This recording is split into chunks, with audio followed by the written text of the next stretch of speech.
après la parution, je pense qu'il faut le préciser, de janvier 2015, Le procès, aux mêmes éditions des Échappés, en 2020, donc, qui est donc janvier 2015, Le procès. Dans ce livre sont rassemblées les chroniques que Yannick Enel a donc écrit tout au long du procès, entre septembre et décembre donc 2020, chroniques accompagnées des dessins de François Bouc. Et donc là, c'est autre chose. C'est autre chose. Je voudrais repartir en fait du début du livre. Il est 4 heures du matin. Nous sommes donc le 8 septembre 2020. Le procès a commencé, les chroniques ont commencé. Selon un certain rythme, une organisation de l'écriture. Et puis, en fait, ce jour-là, quelque chose déraille. À cause d'images que vous avez vues, qui ont été projetées pendant le procès ce jour-là. Et à partir de ce moment-là, l'écriture n'est plus possible, quelque chose ne fonctionne plus. Donc ça, c'est tout le début du livre qui nous annonce en fait que notre solitude, c'est un peu le récit du récit finalement, c'est le récit de l'écriture des chroniques. Donc c'est un contre-champ et en même temps, c'est plus que ça, c'est un ressaisissement de cette expérience, une expérience humaine, une expérience physique, une expérience aussi spirituelle. Et il y a 3 choses qui clignotent beaucoup, je trouve, au début et tout le long. C'est l'ampleur de l'événement. C'est la nécessité que vous ressentez à l'idée d'être là et d'écrire. Vous êtes requis par énormément de choses. Puis la 3e chose, c'est le côté physique. Vous parlez d'une endurance et vous parlez aussi de passion, d'une curiosité vraiment passionnée pour ce procès. Est-ce que vous pouvez revenir sur ce déraillement et sur le début de l'écriture, du coup ? Vous avez tout dit, c'est bien, là, c'est bon. Oui, non, ça a été une expérience totale. La question pour moi qui s'est posée dès les premières secondes où je suis entré dans ce tribunal, puisque je n'avais jamais mis les pieds dans un tribunal et j'avais encore moins, je n'avais jamais été non plus chroniqueur judiciaire, en toute logique.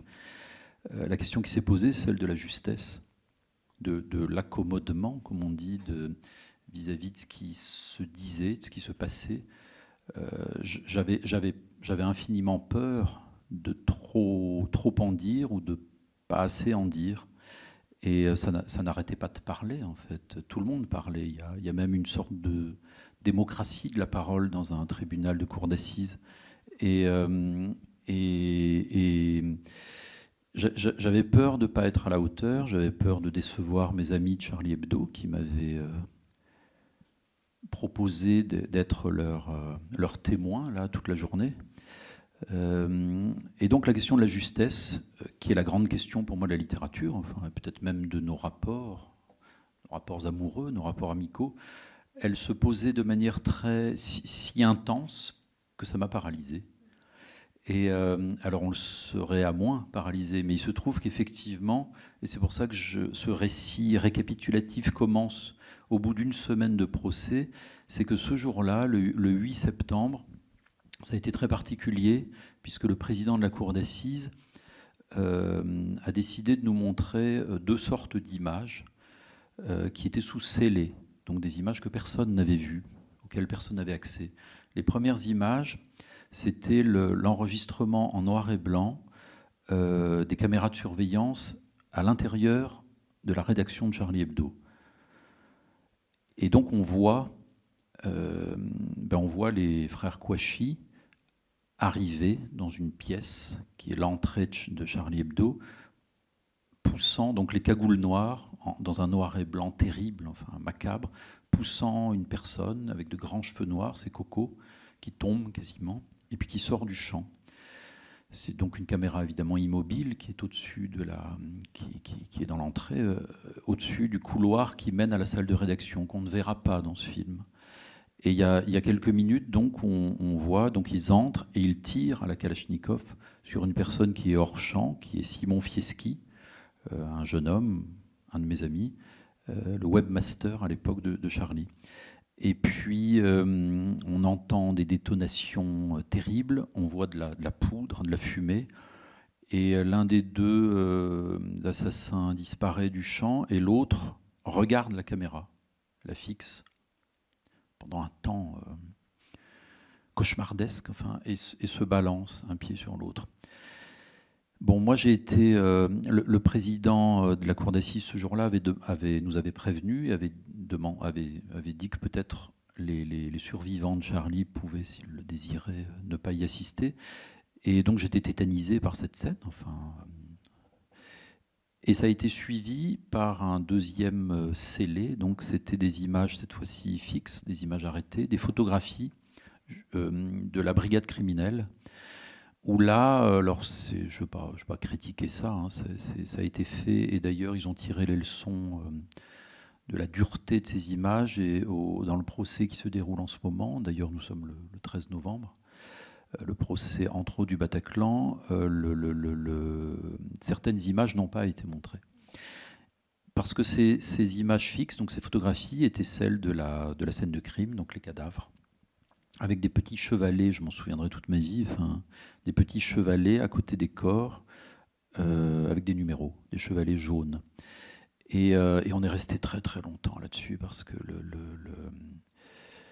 le policier de la brigade criminelle antiterroriste, le commissaire Déo, très grand, enfin, qui était extraordinaire, bah, il a fait son travail, il a décrit. Et bon, c'était insoutenable.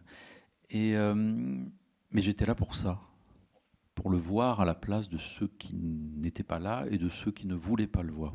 Sauf que après cette journée harassante de 10 heures, bon, encore une fois, j'étais là pour ça. Je suis allé faire comme je faisais depuis une semaine, je le raconte dans le livre. Je suis allé dans la brasserie du coin, c'est à Porte de Clichy, vous voyez, Paris 19e. Et je suis allé dans la brasserie pour écrire tout de suite, comme le font les journalistes. Moi, j'ai un peu fait comme eux. Enfin, j'ai vu que le type du Nouvel Obs, il faisait ça. Je me suis dit, oh, bon, ça va vous faire comme ça, c'est tout. Parce que j'habite un peu loin, bon, passons. Et donc, je buvais un petit verre de vin blanc à chaque fois pour me redonner un peu de peps. Et puis, je sortais mon ordinateur, puis je faisais la chronique. Donc, je sais écrire, mais je faisais ça un peu à l'arrache, disons, depuis une semaine.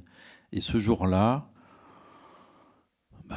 en sortant, il faisait si beau. Enfin, c'était septembre 2020. Je me disais, mais qu'est-ce que je fais là ? Qu'est-ce qu'on fait là tous ? Qu'est-ce qu'on fout là ? Qu'est-ce qui nous est arrivé ? Enfin, ça m'est tombé dessus. Comme vous savez, ces accès de sensibilité quand il y a quelque chose comme une joie de vivre qui est impossible au fond, mais qui est là en fait, mais qui n'est pas pour nous. Et j'étais au bord des larmes, quoi. Enfin, mais sauf qu'il y avait ça à faire. Je l'avais promis à Rhys, je l'avais promis à Coco, à tous les autres. Et puis on publiait ça. Enfin, j'écrivais le texte le soir, je le donnais à 21h30 et c'était publié à 7h du matin. Et on me disait, oui, c'est sûr. On me disait chaque jour, oui, c'est super, il y a encore 10 000 personnes de plus qui le lisent, vas-y. Bon, j'étais là, oui, c'est quoi ? Et là, je sentais, ça me faisait de plus en plus mal à la nuque. Enfin, c'était cette responsabilité. Je disais pour rire à Rhys, tu vois, je te sens, toi tu es là, Coco t'es là, Sigolène Dazon. Bref, ce soir-là, j'allume mon ordinateur, je tape le titre que j'avais trouvé dans la journée, Endurer la tragédie. Et là, plus rien. Un évanouissement cérébral.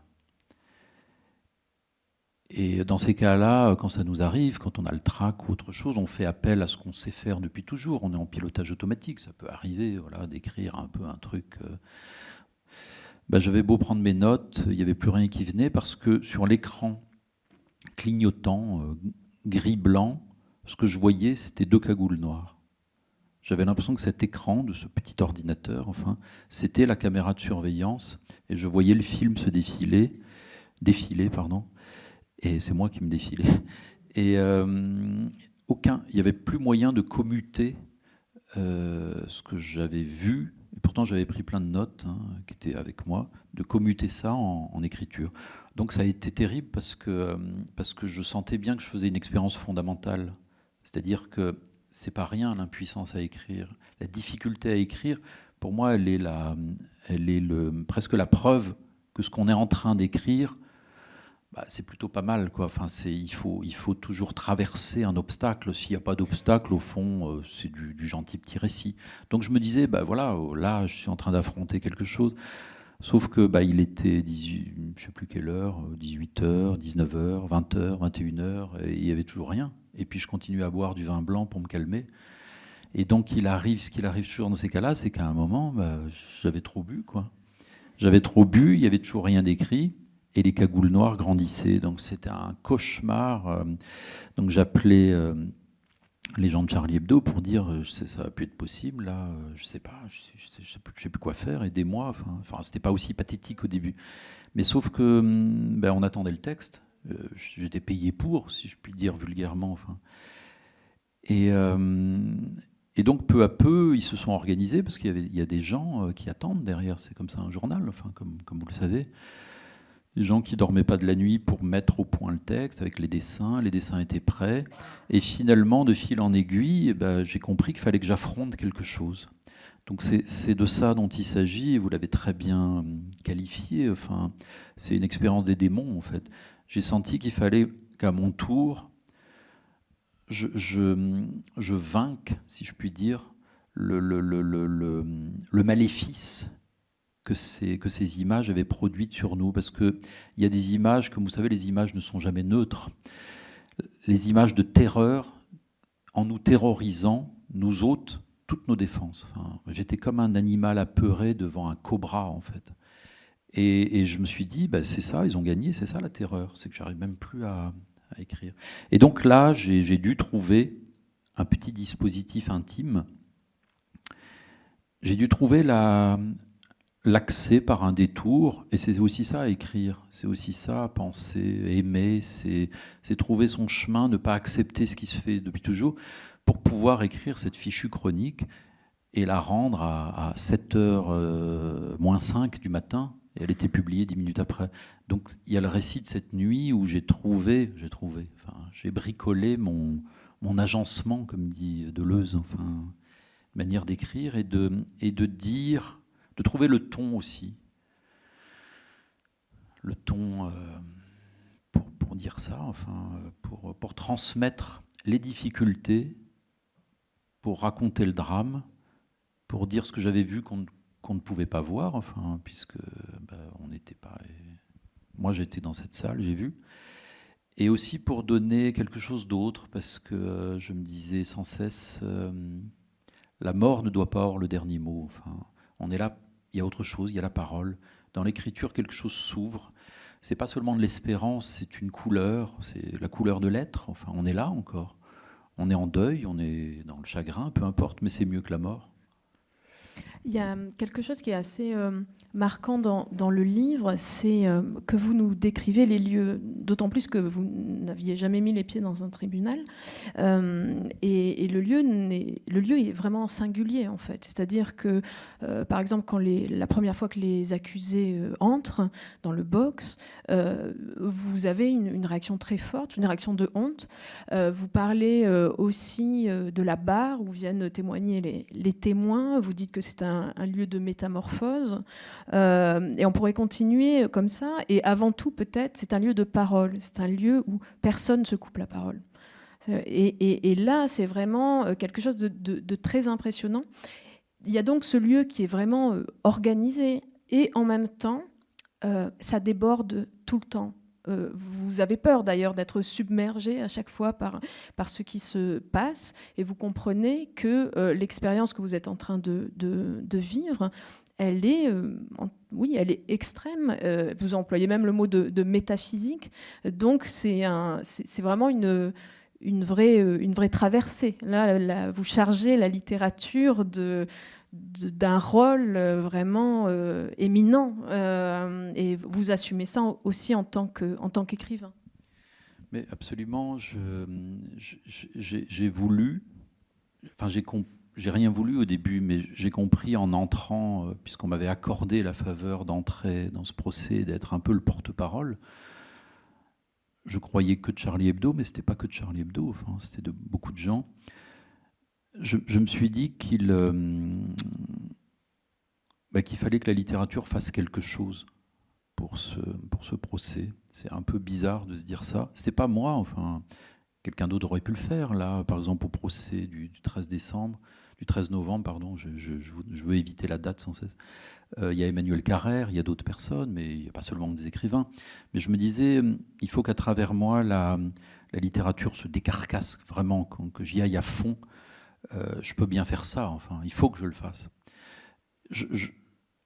Puisque j'aime la littérature, puisque c'est devenu ma vie depuis 25 ans, je sais, je sens, je devine qu'elle est plus grande que nous, et que parfois ses pouvoirs sont immenses, que parfois elle est paralysée, comme moi, devant un écran, mais que la plupart du temps, non, elle trouve à dire quelque chose qu'on pensait impossible, et qui précisément va redonner vie à la parole. Et donc, effectivement, pour le dire bêtement, j'ai tout donné, oui, ça c'est sûr, et parce que c'était la chose à faire, et parce que j'ai été ébloui aussi par les possibilités d'humanité qu'ouvre à chaque instant la parole.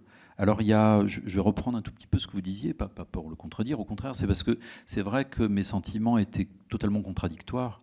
Quand je suis entré, j'ai eu honte parce que j'ai vu que les accusés, ils étaient au nombre de 14. C'est toute une constellation de gens qui avaient aidé d'une manière ou d'une autre, et le procès n'a cessé de dérouler les nuances de cette aide, qui n'ont cessé d'aider Hamidi Koulibaly, donc le tueur de l'hypercachère, et pour une moindre part les frères Kouachi, donc responsables du massacre à Charlie Hebdo. Et bon, j'aimais pas ces gens-là, ça c'est sûr. Ils avaient même tué des amis à moi. Je les aimais pas. Mais ça m'a pas empêché d'avoir honte, et pas que pour eux, honte pour moi, honte pour la société, de les voir prisonniers derrière une vitre, comme dans un zoo humain. C'était insupportable pour moi de voir des êtres humains derrière une vitre. Et je me suis tu.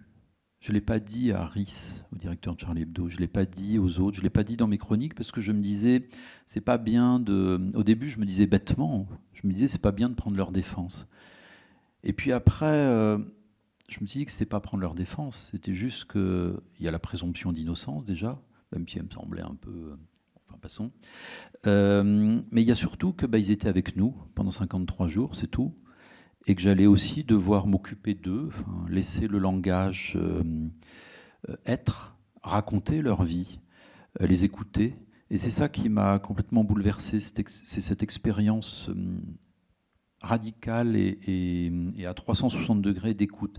Il n'y a pas que les accusés, c'est surtout évidemment les parties civiles, les survivants, les témoins, les familles qui m'ont bouleversé. Enfin, c'était, moi, je m'accrochais à mon stylo, je notais tout. Enfin, et j'ai pensé vraiment, et je le pense toujours, que la littérature, qui est une sorte de déesse pour moi, enfin, c'est une espèce de je sais pas quoi, enfin, je ne crois pas en grand-chose, mais ça j'y crois, enfin, comme une forme d'amour au fond. Je pense que la littérature est exemplairement la chose, la personne, la dimension qui peut écouter. Alors les psychanalystes aussi savent faire ça, mais il n'y a pas de psychanalyse dans un tribunal. Peut-être ce serait bien d'ailleurs. Et moi, j'enregistrais des voix, j'essayais de deviner des choses. J'ai rien inventé, évidemment, tout était là, mais de comprendre au fond, pas de juger, parce que c'était pas ma partie en fait. La justice, c'était pas moi, c'était la justesse, c'est autre chose.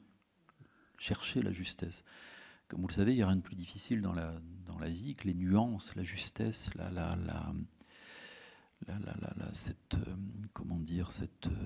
cette manière qu'on a presque musicale d'essayer d'arrondir les choses sans cesse. Mais oui, je me disais que la littérature est une oreille pour faire entendre quelque chose qui va très loin. Alors métaphysique, effectivement, parce qu'il était question de la vie, sans cesse, de la mort, des morts. Moi, souvent, à côté de moi, il y avait la veuve de Cabu, Véronique. Et bon, c'était compliqué pour moi de tenir face à une dame comme elle, enfin, sa noblesse, si je puis dire. Et donc, je lui disais sans cesse, tu sais, ça a lieu pour qu'on entende Cabu, en fait. Je disais, moi j'entends les morts. Alors elle me disait, t'es fou toi. Je disais, oui, non, mais je pense qu'on les entend dans la parole des témoins. Il faut aller les chercher, en fait.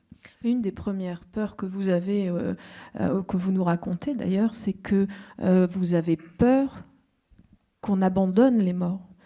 C'est une des peurs que vous avez, et peut-être la première solitude qui nous est présentée, que l'on rencontre, c'est peut-être celle des morts, justement. Alors, il n'y a pas que celle-ci, et peut-être on pourrait revenir sur ce mot-là, parce que si c'est aussi la solitude qui fonde l'attitude de l'écrivain, selon vous, qui fait que vous êtes là, qui fait que vous pouvez écrire, parce que je pense notamment à ce moment où il s'avère que vos chroniques vont être citées par des avocats, certains avocats qui défendent donc les accusés. Et là, vous avez une réaction un peu, forcément un peu troublée, c'est bien normal. Et en même temps, ensuite, vos amis de Charlie vous reprochent, parce que là, vous donnez des mots pour, entre guillemets, défendre les accusés. Et en même temps, vous vous défendez de cette critique-là parce que vous revendiquez la solitude de l'écrivain et vous revendiquez que la littérature, comme vous le disiez, est au-delà de la justice. Donc la solitude en elle-même, elle est aussi féconde et productive. Si vous ne l'aviez pas, vous n'auriez peut-être pas écrit ce livre. Oui. Mais c'est une solitude qui ne relève pas du délaissement ou de l'abandon. C'est une solitude qui est un monde. Enfin, moi, j'essaye de me mettre à la place des autres. Voilà. C'était de ça dont il s'agissait. Enfin, c'est pour ça que j'appelle ce livre-là à la première personne du pluriel, notre solitude. Et c'est une communauté qui n'a pas de limite, enfin, qui n'a pas de bord. C'est tous ceux et toutes celles qui y participent. À quoi, je ne sais pas. À penser à ça, à en souffrir aussi. Et c'est vrai qu'à un moment, à force de mettre des mots sur les choses, tous les jours, à force de publier quotidiennement, puisque j'ai fait cet effort, enfin, d'écrire des pages et des pages, qui étaient publiées tous les matins, puisque je les écrivais entre 4h du matin et 7h, puisque le soir c'était impossible, la fatigue et toutes sortes de choses. Il se trouve que ça s'est accumulé, et que des gens lisaient. Enfin, à un moment, à Charlie Hebdo, on m'a dit il y a entre 50 000 et 80 000 personnes qui se connectent le matin. Donc, c'était ahurissant pour moi. Enfin, et puis que ce soit aussi instantané, aussi direct, parce que pendant que c'était lu le matin, moi j'étais déjà en train d'écouter une nouvelle journée. Enfin, et il y avait un travail à abattre sans cesse qui m'exaltait, qui me tenait aussi, fiévreusement. Mais il se trouve qu'à un moment, c'est devenu une narration pour tout le monde, enfin, qui me dépassait. Et de fait, à force aussi de rendre compte de qui étaient ces accusés, qui était quand même l'objet du procès, enfin, de savoir qui a tué, comment on a tué, d'où viennent les armes, qui a aidé qui a amené la voiture. On assiste à quelque chose de très prosaïque, parce que c'est aussi ça le crime. Le crime n'a rien de grandiose. Enfin, le crime, c'est de la merde, quoi. Enfin, c'est fait comme ça. Et on était constamment baigné dans ce prosaïsme souvent lamentable, enfin, avec des gens dont j'ai découvert peu à peu que c'était des délinquants, des petits trafiquants de drogue qui passaient des paliers parce qu'ils devenaient trafiquants d'armes aussi, pour défendre leur trafic de drogue. Et une fois trafiquants d'armes, ils étaient repérés par des gens qui, dans les banlieues, les mettaient sur des coups un peu plus juteux, où ils avaient besoin d'armes, et d'un coup, leur disaient tu vas me trouver une Kalachnikov, etc. Puis d'un coup, il se trouve que cette Kalachnikov sert à tuer des personnes dans un attentat. Donc, ils n'étaient pas forcément tous au courant de ce que leur trafic produisait à la fin, mais il se trouve qu'ils étaient des maillons nécessaires pour les massacres. Et donc moi, je m'étais évidemment passionné pour eux, contre eux, peu importe, c'est pareil. J'essayais de comprendre, de voir, de dire. Et il se trouve qu'effectivement, vers la fin du procès, cette narration continuelle que je produisais, parce qu'on n'était pas tant que ça à produire cet effort. Enfin, il y a des chroniqueurs judiciaires, mais qui se limitent aussi, parce que dans les journaux, on doit aussi, c'est compté les signes. Moi, c'était infini, si je voulais, enfin, parce que c'était sur Internet. Et ben, il se trouve qu'à la fin, effectivement, au moment de défendre, dans les plaidoiries des avocats de la défense, il y a des passages entiers de mes textes sur les accusés qui étaient repris, mais en faveur des accusés. Vous savez, dans les années 70, on parlait de récupération politique. Vous disiez, vous êtes de gauche, vous dites un truc, mais ça plaît un peu à la droite, et ils reprennent l'argument. Ça s'appelle de la récupération. Je donnais un exemple. Et là, j'étais tout à fait ébahi et scandalisé un peu. Et en même temps, bon, c'est la vie, enfin, ça appartient à personne. Le langage, c'est le langage, c'est pour tout le monde. Et donc, effectivement, à Charlie, ils m'ont dit, bon, avec leur humour, ils m'ont dit, s'il y en a un qui est libéré, ce sera de ta faute. Hein. J'étais là, super, merci, ça fait 53 jours que je travaille pour vous, et en plus, je vais être coupable toute ma vie. Et donc ça, c'est les moments un peu... oui, c'est la comédie de la vie. Enfin, c'est pas... Il y a quelqu'un d'autre qui vous lit, c'est le président de la Cour et son premier adjoint. Oui. Et c'est un personnage qui est assez marquant dans le livre. Je crois que vous l'avez rencontré par ailleurs. Je l'ai revu après, je lui ai demandé un rendez-vous au Palais de Justice, à l'ancien Palais de Justice, celui sur l'île de la Cité à Paris. Oui. Et il a cette phrase qui est vraiment... qui nous interpelle. Il vous dit, on n'a que la vérité judiciaire, la vraie, elle est autre. Donc même le président de la Cour a bien conscience de peut-être ce que vous essayez de trouver comme vérité, en fait. Ben oui, mais je pense vous tous, nous tous, on en serait là, quoi. C'est-à-dire que, bah oui, une fois qu'on a mis la lumière sur l'engendrement du crime sous toutes ses facettes techniques, bah, on n'a rien fait, quoi. Enfin, si, on a dit que lui était un petit peu plus impliqué que l'autre, etc. Mais il se trouve que il n'y a pas que les accusés, enfin, il n'y a pas que le crime. Enfin, je veux dire, il n'y a pas que les criminels. En fait, ce qui m'énervait, enfin, ce qui me mettait en colère, parce que je suis passé par toutes sortes de sensations, de sentiments tout le temps, mais c'était une colère qui ne s'adressait à personne. C'était que dans un procès de cour d'assises, au fond, la narration qui est offerte, la narration judiciaire, la recherche de la vérité, c'est une recherche qui concerne les criminels. Sauf que les survivants, on leur donne quoi ?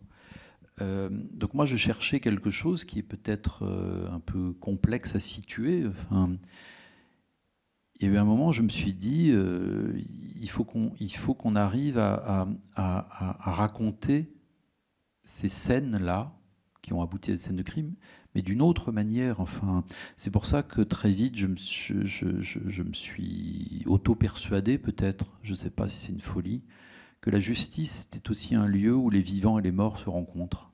Alors évidemment, on est dans l'invisible, mais on ne cesse de rendre hommage à ceux qui ne sont plus là. Et je reviens sans cesse à ça, à cette tentative de trouver les mots justes. Voilà. Pas les mots qui consolent seulement, ni les mots qui réparent, parce que réparer quoi ? Enfin, les morts sont morts. Enfin, pas seulement les mots qui punissent, qui condamnent, qui, vous savez, dans la Bible, compter, diviser, etc. Mais une autre narration. Une narration qui fasse entendre que dans la parole, il y a une dimension intérieure. Et que c'est peut-être cette dimension qu'on essaye d'atteindre dans ce qu'on appelle le deuil, disons, puisque c'est une des manières qu'on a de penser aux morts, à nos morts. Mais que ce deuil, celui que j'essayais d'écrire, enfin, c'est pas seulement une nervure du malheur. C'est quelque chose sur quoi le langage est fondé. Pour moi, le langage, très intimement, la poésie, la dimension poétique de l'existence, le partage des mots, comme dans l'amour. Enfin, l'amour, ça va pas sans dire. On se dit des choses, on cherche. Je me dis qu'il y a là une dimension qui est celle de la vie elle-même, enfin, je disais tout à l'heure, de ce qui redonne vie à la vie. de redonner vie à la parole par la parole. Et je sais que vous parliez de la barre, cet espace un peu presque sacré, enfin tout blanc, transparent, où les témoins viennent, où ils jurent de dire la vérité, rien que la vérité, toute la vérité. Alors les survivants, j'ai appris ça, ne jurent pas, parce qu'ils sont la vérité. Ils sont une preuve vivante. Et donc là, tout ce que je viens de vous dire, ça m'a été inspiré par le passage à la barre de plusieurs femmes. Ce sont les femmes qui m'ont marqué le plus dans ce procès. Je pense que ce sont elles, qui se sont le plus livrées, qui ont arrêté de jouer, en fait, qui ont arrêté de réciter un texte. Et je pense en particulier à Sigolène Vinzon ou à Coco, qui était sur la scène de crime de Charlie Hebdo. Sigolène Vinzon, vous savez, je suis très proche d'elle, parce que je me suis tout de suite entendu avec elle, je ne la connaissais pas avant, parce qu'elle est fanatique de littérature, elle écrit des romans, elle a collaboré à Charlie Hebdo, puis maintenant elle n'y arrive plus tellement.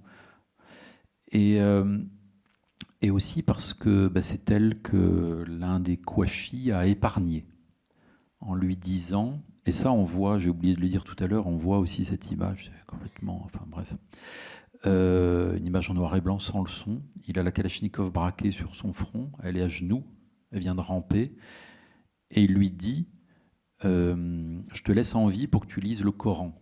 Et il dit nous on tue pas les femmes. Moyennant quoi, il avait quand même tué Elsa Kayat juste avant. Et donc cette Sigolène Vinzon racontait là à la barre que c'était quand même stupéfiant. Elle voue sa vie à la littérature, au livre, elle ne fait que lire en fait, cette femme. Et il y avait un type qui lui dit bon, toi tu mourras pas parce que tu liras le Coran, dont elle m'a dit qu'elle l'avait déjà lu en plus. Bon, enfin tout ça pour vous dire que elle, mais aussi Zari Siboni, l'une des caissières de l'hypercachère, qui m'a beaucoup marqué durant ce procès, qui est une femme qui a témoigné pendant 4 heures de ce qui s'est passé à l'intérieur de l'hypercachère avec Koulibaly, ce que c'est que de vivre avec des morts et des vivants, d'aller en bas dans les frigos où s'étaient enfermés pour se cacher certains clients de l'hypercachère. Elle remontait, elle mentait à Koulibaly en disant non, il n'y a personne, je vous jure. Et bref, ces femmes-là ont témoigné de quelque chose qui me semble un mystère, enfin, qui est comment est-ce que dans la mort, on n'arrive pas à mourir ? Enfin, on parvient à ne pas mourir. Comment est-ce qu'on en revient ? Elles ont dit à plusieurs reprises qu'elles étaient mortes, en fait, avec les autres, qu'elles avaient perdu conscience que la folie de supporter des scènes comme ça est humainement impossible, mais elles étaient quand même là. Et que donc il y a quelque chose dans le langage qui s'est dévoué ces jours-là à nous le dire, à nous. Enfin, moi j'avais cette espèce de gratitude, je me disais... Après tout, elles étaient juste là pour bien... Elles auraient dû être là simplement pour dire oui, on peut témoigner de ce qui s'est passé, les accusés ne peuvent pas mentir, mais elles ont dit beaucoup plus. Elles ont été dans quelque chose d'inouï, de presque insensé, qui est de la métaphysique, enfin, qui est de la philosophie, enfin, qui est, je ne sais pas, on ne peut pas qualifier ça. Voilà. Il y a aussi une définition de l'écrivain, qui est quelqu'un qui a des phrases dans les poches et des mots cousus dans sa veste. C'est un livre où on croise des grands écrivains, beaucoup qui sont quand même liés à la Shoah. Enfin, vous parlez de Duras, d'Antelme, de cette expérience-là, et avec des citations très très marquantes sur lesquelles en fait vous méditez, enfin vous les avez comme des talismans, vous y revenez, elles reviennent. Alors je vais en citer 2 pour vous donner l'ampleur de la résonance, parce qu'on n'en fait pas le tour. Par exemple, la phrase de Ceylan, le monde est parti, il faut que je te porte. Et puis une phrase de Kafka que l'on retrouve dans les toutes dernières lignes, qui est « écrire, c'est bondir hors du rang des assassins ». Est-ce que vous pouvez reparler un petit peu de ceux qui vous accompagnent quand même, oui, parce que là, pour le coup, vous n'êtes pas seul. Oui, c'est vrai. C'est vrai que je suis allé, comme je vous disais, j'avais peur de ce procès. Et cette peur et cette vulnérabilité ont été mes amis, en fait. J'ai senti très vite qu'il fallait que je me dessaisisse aussi d'un désir de maîtriser les choses. On est souvent con quand on veut maîtriser les choses. Et dans l'écriture, quand on veut trop, c'est pas assez juste, justement. Et donc j'ai compris qu'il fallait, enfin j'ai compris, je me suis raconté ça comme ça très vite. Je me suis dit qu'il fallait pas que je résiste à mes émotions et que cette vulnérabilité était porteuse peut-être d'une vérité au fond, pas la mienne de vulnérabilité, on s'en fout, enfin. Mais que peut-être j'allais me rendre plus disponible à l'essentiel, à entendre. Et donc comme j'étais dessaisi, eh ben, j'avais les poches remplies de livres. Bon, ça, j'ai pas besoin d'aller au procès pour être comme ça. C'est ma vie, en fait. J'y suis allé avec Kafka, avec Simone Weil, avec Dostoïevski, parce que je prenais le métro. Enfin, voilà, je lis tout le temps, parce que ça me faisait du bien, parce que ça me protégeait. Et très vite, effectivement, je me suis rendu compte que c'était plutôt pas mal de réfléchir à plusieurs. Et donc, je prenais dans les livres, enfin, quand je lisais Dostoïevski, 5 minutes pour penser à autre chose, ou Kafka, ou d'autres choses, Lévinas. Ben ça parlait du procès, en fait. Vous savez comment ça se passe dans la vie. Enfin, dès qu'on est passionné par quelque chose, tout parle de ça, en fait. Vous allumez la télé, ça parle de ça. Enfin, vous ouvrez un livre, ça parle de la chose que vous vivez. Et donc, bah, je les ai fait circuler dans ce tribunal. Je disais à mes amis, moi je suis venu avec Dostoïevski, Kafka, bon, c'était la classe aussi en même temps, mais bon, je me la jouais aussi. Hein. Mais quand même, ça me faisait réfléchir et ça m'aidait dans mes chroniques le soir, la nuit. Enfin, je citais ça comme des... Je me disais, on va méditer un peu là-dessus, après tout, méditons, enfin, réfléchissons, la pensée, c'est fait pour ça. Et donc ça m'a beaucoup plu ça. Et il se trouve que je fais partie de ces illuminés, effectivement, qui portent sur eux beaucoup de phrases. Alors ça, c'est un nouveau manteau que j'ai là. Bon, on s'en fout en même temps, mais pendant longtemps, j'avais un manteau où...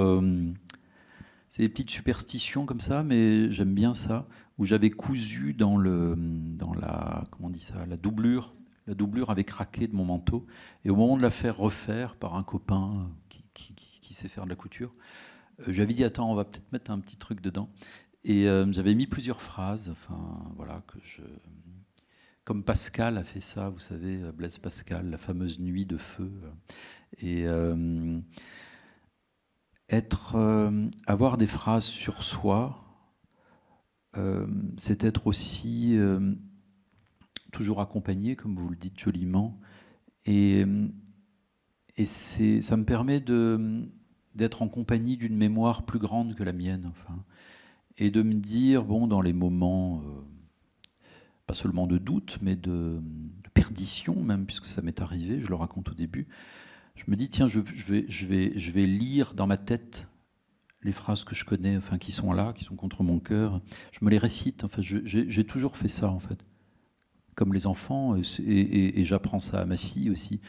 Je lui dis, tu sais, quand ça va mal, récite-toi un texte que tu aimes, les poèmes qu'on a appris ensemble, des choses comme ça. Alors là, c'était pas du Rimbaud que je faisais, ni du Baudelaire, mais c'était des textes qui sont dans le livre, hein, que j'ai recopiés, des textes très graves, disons. Et à force de se les passer en boucle, des choses adviennent, parce que je me suis aperçu que des phrases, parfois des pages entières que je connaissais par cœur, ça prenait une autre dimension, en fait, après avoir entendu Coco ou Ségolène Vinzon, ça, une phrase de Simone Veil, d'un coup, je la comprenais au bout de 5 ans. Je me disais, en fait, c'est incroyable. C'était le déchiffrement de ce qui venait de se dire. Et donc voilà, la littérature, pour moi, c'est ça, c'est aussi une circulation, c'est ça notre solitude, notre belle solitude. C'est une circulation de phrases, de mots de passe, de sésame. Enfin, c'est un lieu où Kafka n'est pas mort, où Simone Veil vient continuer à nous parler, où les frères Karamazov continuent à être fous, comme des cinglés, et leur procès a lieu en surimpression du procès où j'étais. Enfin, vous voyez, c'est une manière d'habiter le monde avec des mots. Les miens ne suffisent pas. Enfin, on est toujours face à ces manques. Et la défaillance, comme je vous l'ai dit tout à l'heure, c'est pour moi une vérité aussi. Mais donc c'est toujours bien d'être entouré. Alors autant s'entourer des meilleurs, en fait. Voilà.